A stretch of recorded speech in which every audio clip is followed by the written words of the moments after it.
नमस्कार दोस्तों, बहुत बहुत स्वागत है आप सभी का एक बार फिर से अतुल आरएस के इस डिजिटल प्लेटफॉर्म पर। और जैसा कि दोस्तों इस समय हम रोजाना बात किया ही करते हैं रीट एसएसटी के कुछ इंपॉर्टेंट क्वेश्चंस के विषय में। तो आज फिर से कुछ प्रश्नों को लेकर के आपके सामने हाजिर हूं और ये भी उम्मीद करता हूं कि आप सभी की तैयारी अच्छे से चल रही होगी। और दोस्तों बार बार मैं आपको याद करवा रहा हूँ, परीक्षा होगी, जल्दी ही होगी और सूचनाएं भी आपको मिल ही रही होंगी, तो इसलिए तैयारी को मत छोड़िएगा। अपना रिवीजन जो है वो जल्दी से जल्दी शुरू कर दीजिएगा ताकि आप अच्छे अंक ला करके अध्यापक बन सकें दोस्तों। तो दोस्तों वापस एक बार फिर से ये कहूँगा कि अपनी तैयारी को चालू रखना, प्रैक्टिस मत छोड़ना, रिवीजन चालू रखना दोस्तों, अन्यथा आपका पिछला जो किया हुआ कार्य है वो बिल्कुल बेकार हो जाएगा। तो चलिएगा आज के टेस्ट की अगर हम बात करें तो आज के भी हमारे जो प्रश्न है वो आरबीएससी की बुक्स पर ही आधारित है। और आज अपने विशेषतः जिनके प्रश्नों पे बात करेंगे वो हमारे भूगोल के प्रश्न हैं दोस्तों। भूगोल विषय से हमारी 6 से 10 तक की किताबों से जो भी प्रश्न बनते हैं उनको अपने शुरू कर रहे हैं और 2-3 दिन अपने इन्हीं प्रश्नों को देखने वाले हैं। तो दोस्तों चलिएगा बात करें आज के हमारे पहले प्रश्न की। और पहले प्रश्न को शुरू करने से पहले दोस्तों अगर अभी तक आपने वीडियो को लाइक नहीं किया है तो अभी लाइक कर दीजिएगा दोस्तों, और चैनल को सब्सक्राइब कर लेना, क्योंकि इस तरह के क्वालिटी एजुकेशन वीडियो केवल आपको यहाँ और इसी चैनल पर मिलते हैं। और आगे बहुत सारे नए कोर्सेज भी आपके लिए अतुल्य संस्थान जो है लेकर के आ रहा है। तो दोस्तों यहाँ पहला प्रश्न आपसे पूछ रहा है कि कांग्रेस के एकमात्र प्रतिनिधि के रूप में गांधी जी ने किस गोलमेज सम्मेलन में भाग लिया था? प्रथम, द्वितीय, तृतीय या फिर तीनों गोलमेज सम्मेलन में? दोस्तों कांग्रेस के प्रतिनिधि के रूप में गांधी जी ने किस गोलमेज सम्मेलन में भाग लिया था, बताइएगा दोस्तों। तो दोस्तों हमारा जो सही आंसर है वो है नंबर 2, द्वितीय गोलमेज सम्मेलन में लिया था।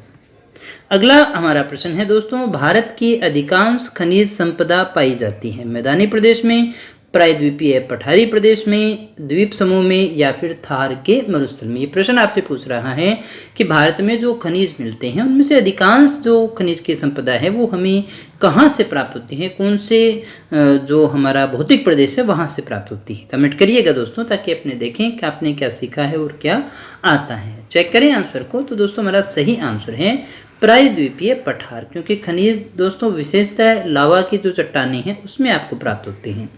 तो यही हमारा सही आंसर होगा। आगे बढ़े अगले प्रश्न की तरफ। बंगाल की खाड़ी में स्थित द्वीपों के समूह को अंडमान व निकोबार द्वीप समूह कहा जाता है। तो कितने द्वीप समूह है, जिसमें कितने द्वीपों का समूह है जिसे हम अंडमान व निकोबार कहते हैं? 320, 247, 220 या 266? यानी इस खाली स्थान में हमें कौन सी संख्या भरनी है? फटाफट से वो संख्या कमेंट करके बता दीजिएगा दोस्तों। तो दोस्तों मेरा सही आंसर चेक करें तो वो है नंबर 2, 247 द्वीपों का समूह है जिसे हम अंडमान निकोबार द्वीप समूह के नाम से जानते हैं।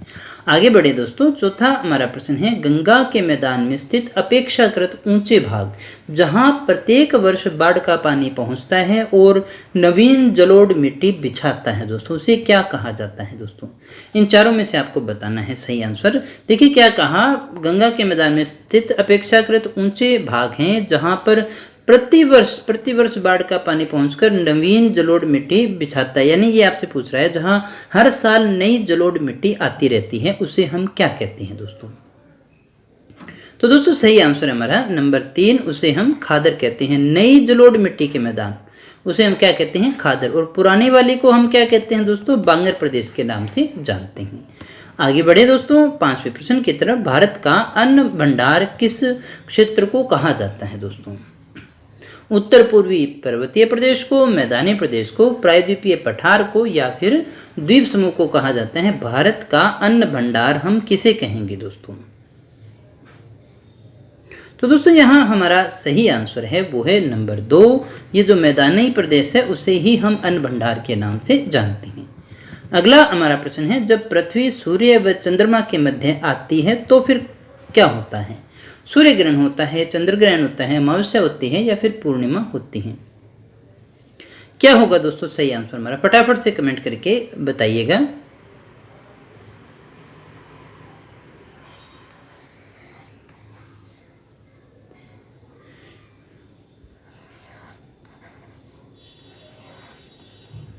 ये वाली कंडीशन आपकी बन गई है, सूर्य और चंद्रमा के बीच में पृथ्वी आ गई है।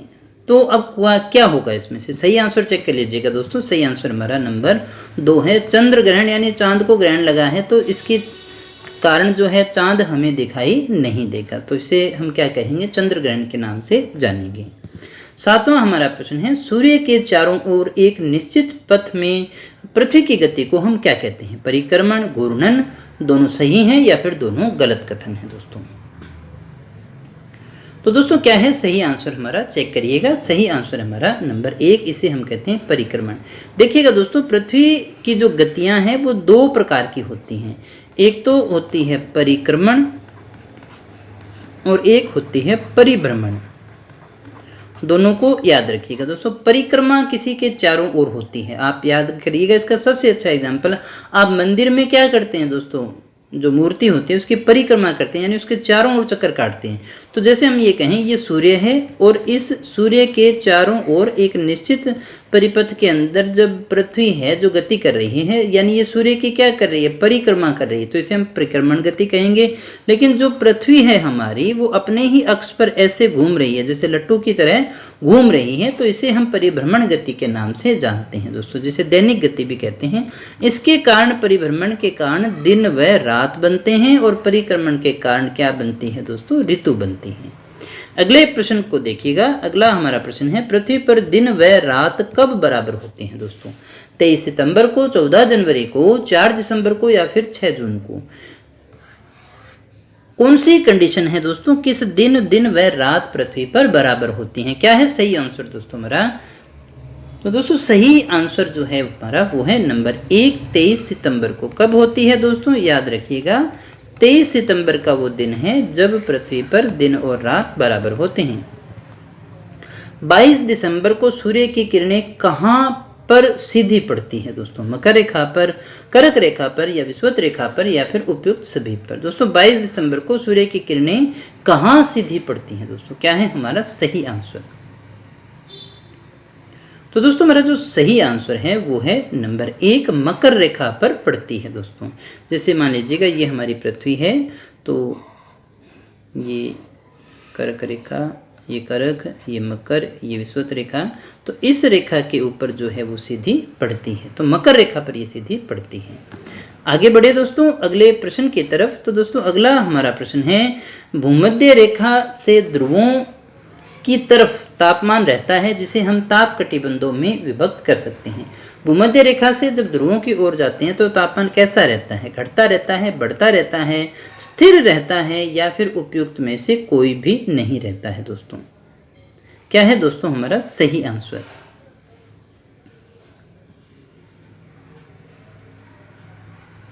तो दोस्तों हमारा सही आंसर है वो है नंबर 1, घटता रहता है दोस्तों। देखिएगा दोस्तों, जैसे ये हमारी पृथ्वी है और पृथ्वी पर ये भूमध्य रेखा है, इससे ऊपर जाएंगे तो जो हमारे अक्षांश वृत्त है वो तो बढ़ेंगे। जैसे 0 डिग्री है, यहाँ जाकर के 90 डिग्री हो जाएगा। यानी जैसे जैसे भूमध्य रेखा से ध्रुवों की ओर जाएंगे तो अक्षांश तो बढ़ेंगे, लेकिन तापमान कैसा होता रहता है दोस्तों? घटता रहता है। इसे हम कटिबंधों में बांटते हैं, ताप कटिबंधों में हम इसे विभक्त कर सकते हैं दोस्तों। अगला हमारा प्रश्न है, उष्ण कटिबंध की मुख्य विशेषता से संबंधित इनमें से कौन सा कथन सही है दोस्तों?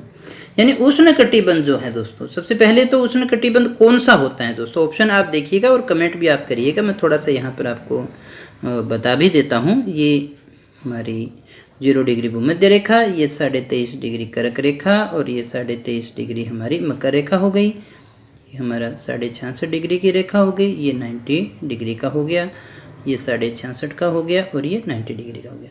तो ये जो हमारा क्षेत्र है ये तो हमारा क्या कहलाता है दोस्तों? ये शीत कटिबंध कहलाता है। कौन सा है? शीत कटिबंध।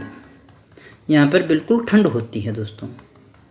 और ये वाला हिस्सा क्या कहलाएगा दोस्तों? ये हिस्सा हमारा कहलाता है शीतोष्ण कटिबंध। और यहाँ पर सूर्य की किरणें हमेशा कैसी पड़ती हैं, सीधी पड़ती है, इसलिए तापमान ज़्यादा रहता है। तो इस भाग को हम बोलते हैं उष्णकटिबंध। तो यहाँ आपसे पूछा जा रहा है इस भाग की विशेषता क्या है। आंसर दे दिया होगा आपने, यहाँ वर्ष भर गर्म और आर्द्र जलवायु रहती है। सूर्य की किरणें वर्ष में कम से कम एक बार लंबवत पड़ती हैं, बिल्कुल ठीक है। यहाँ भारत, श्रीलंका व ब्राजील प्रमुख देश भी इस क्षेत्र में आ जाते हैं। तो 23.5 के आसपास भी है ना, 23.5 से नीचे है।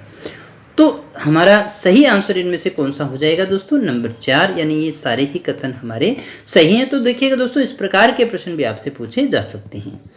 निम्न अक्षांशीय कटिबंध कहलाता है। निम्न अक्षांश का कटिबंध कौन सा कहलाता है दोस्तों, क्या है दोस्तों हमारा सही आंसर, उष्णकटिबंध, शीतोष्णकटिबंध, शीत कटिबंध, या फिर देखिए इनमें से कोई नहीं। तो दोस्तों हमारा जो सही आंसर है वो है नंबर 1, उष्णकटिबंध।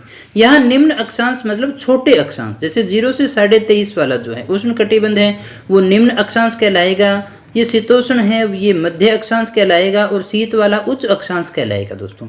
यानी अक्षांशों की संख्या के आधार पर हम इसको मान के चलते हैं, डिग्री के आधार पर मान के चलते हैं। निम्न में से किस कटिबंध में सदाबहार वनों का फैलाव सर्वाधिक पाया जाता है। इसमें से कौन सा ताप कटिबंध है जहां पर सदाबहार वनों का फैलाव सबसे ज्यादा है दोस्तों। उष्णकटिबंध है, शीतोष्ण है, शीत है, या फिर इनमें से कोई नहीं। क्या है सही आंसर हमारा, फटाफट से कमेंट कर दीजिएगा दोस्तों। तो दोस्तों सही आंसर हमारा वो है नंबर 1, उष्णकटिबंध होता है जहां सदाबहार वन पाए जाते हैं। अगला हमारा प्रश्न देखिएगा, विश्व में सर्वाधिक वर्षा वाला क्षेत्र कौन सा है। उपोष्ण कटिबंधीय क्षेत्र है, विषुवत रेखीय क्षेत्र है, शीतोष्ण कटिबंधीय क्षेत्र है, या फिर इनमें से कोई नहीं। क्या है दोस्तों हमारा सही आंसर। तो दोस्तों हमारा जो सही आंसर है वो है नंबर 2, विषुवत रेखीय जो प्रदेश है उष्ण कटिबंध वाला है वहां पर जो है वो सर्वाधिक वर्षा होती है दोस्तों। अगला हमारा प्रश्न है, उष्णकटिबंधीय चक्रवातों को यूएसए में किस नाम से जाना जाता है। उष्णकटिबंधीय जो चक्रवात है दोस्तों उन्हें यूएसए में, संयुक्त राज्य अमेरिका में क्या नाम देते हैं। हरिकेन, टाइफून, टॉर्नेडो, विलीविलीज, क्या कहते हैं दोस्तों। क्या है सही आंसर हमारा। तो दोस्तों हमारा सही आंसर है वो है नंबर 1, उसे हम कहते हैं हरिकेन। उम्मीद करता हूं सभी का सही होगा। उत्तरी पर्वतीय प्रदेश भाग है, इनमें से किसका भाग माना जाएगा दोस्तों। पामीर गांठ का, अरावली प्रदेश का, थार के मरुस्थल का, या इनमें से कोई नहीं। क्या है दोस्तों हमारा सही आंसर, तो चेक कर लीजिएगा। सही आंसर होगा हमारा नंबर 1, ये पामीर गांठ वाला जो हिस्सा है, पामीर का पठार, हिमालय, ये सारा एक ही स्ट्रक्चर से बना हुआ अपने मान के चलते हैं दोस्तों। तो ये हमारा सही आंसर हो जाएगा पामीर गांठ वाला। अगला हमारा प्रश्न है, नीलगिरी व हिमालय के मध्य की सर्वोच्च चोटी कौन सी है। गुरु शिखर है, शेर है, रघुनाथगढ़ी है, या महाबलेश्वर है दोस्तों।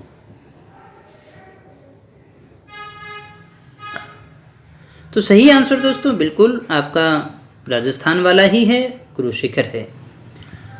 मीनाकाय के नाम से किसे जाना जाता था। मीनाकाय के नाम से किसे जानते थे जिसका नाम 1973 में बदल दिया गया। अंडमान निकोबार, लक्षद्वीप, पाम्बन, या फिर मालदीव। कौन सा द्वीप है जिसे मीनाकाय के नाम से जाना जाता था और 1973 में उसका नाम बदल दिया गया दोस्तों। तो दोस्तों सही आंसर हमारा है नंबर 2, लक्षद्वीप था ना। लक्षद्वीप को मीनाकाई के नाम से जाना जाता था। आगे बढ़ें अगले प्रश्न की तरफ। भारत में कपास की कृषि के लिए सबसे उपयुक्त मिट्टी कौन सी है। काली है, जलोढ़ है, पर्वतीय है, या फिर लाल है दोस्तों। क्या है सही आंसर हमारा। तो दोस्तों सही आंसर हमारा है नंबर 1, काली मिट्टी जो है वो कपास के लिए होती है। जहाँ काली मिट्टी होगी वहाँ कपास भी अच्छी होगी। भारत में काली मृदा है, किस प्रकार की है, कैसे बनी है। लावाजन्य है, दलदली है, विक्षालन जन्य है, या फिर विस्थापित है। बड़ा अच्छा और बहुत ही शानदार क्वेश्चन है दोस्तों। फटाफट से कमेंट करके बताइएगा आंसर। देखिए ज्योग्राफी की आपको कितनी समझ है। तो दोस्तों उम्मीद करता हूँ आपने काफ़ी कुछ सीखा होगा, अच्छे से आपकी तैयारी चल रही होगी। अभी भी कोर्स नहीं किया है किसी भाई बंधु ने, जिसको अभी मतलब समझ आई है कि हमें पढ़ना है, तो अभी भी वो काफ़ी कुछ कर सकते हैं दोस्तों। अभी भी काफ़ी समय उसके हाथ में है, काफ़ी चीज़ें हमारी पढ़ी हुई होती है, तो ज़्यादा दिक्कत नहीं होगी। लेकिन हिम्मत मत हारना दोस्तों, किसी भी समय कामयाबी के लिए दोस्तों, किसी भी परीक्षा को पास करना हो, जीवन में कोई भी सफलता हो, उसका सबसे इम्पोर्टेंट चीज़ एक ही है, डोंट गिव अप। यानी आपको बीच में नहीं छोड़ना है, चाहे कुछ भी हो जाए। आप अपनी तैयारी कर सकते हैं, उसके अलावा आप कर भी क्या सकते हैं। मुश्किलें तो आएंगी, आसान तो कुछ भी नहीं होता। अगर इतना आसान होता तो आज फिर सारे के सारे टीचर ही होते ना, तो वो नहीं होते हैं दोस्तों ना। अपनी तैयारी मत छोड़ना, और हो तब भी, नहीं हो तब भी, क्योंकि अगर आपने एक बार लक्ष्य बना लिया तो हो सकता है इस बार नहीं हो, अगली बार हो। तैयारी आपकी कभी भी खराब नहीं जानी है। लेकिन फिर भी ये कहना चाहूँगा, समय अभी भी आपके पास में पर्याप्त मात्रा में है। आप चाहें तो अब भी बहुत कुछ कर सकते हैं दोस्तों, बहुत कुछ करने की आप ताकत रखते हैं। तो लास्ट क्वेश्चन था हमारा, सही आंसर इसमें से चेक कर लीजिएगा, वो है नंबर 1, लावा जन्य। तो दोस्तों ये थे हमारे आज के प्रश्न। उम्मीद करता हूँ आपने काफ़ी कुछ सीखा होगा। सच में सीखा है तो मुझे कमेंट करके ज़रूर बताइएगा। और दोस्तों फ्री टेस्ट सीरीज को अगर आप ज्वाइन करना चाहते हैं प्रैक्टिस के लिए, तो आप हमारी एंड्रॉयड एप्लीकेशन को डाउनलोड कर सकते हैं। वहाँ पर रोजाना आपके लिए फ्री टेस्ट डाले जा रहे हैं। आप अपना स्कोर चेक कर सकते हैं, आप अपने रैंक चेक कर सकते हैं दोस्तों। वो भी बिल्कुल फ्री है आपके लिए, और फ्री ही रहने वाला है। तो दोस्तों कल फिर मिलते हैं नेक्स्ट वीडियो में कुछ और नए प्रश्नों के साथ, कुछ और नई जानकारी के साथ। तब तक यूं ही बने रहे हमारे साथ। Thank you very much.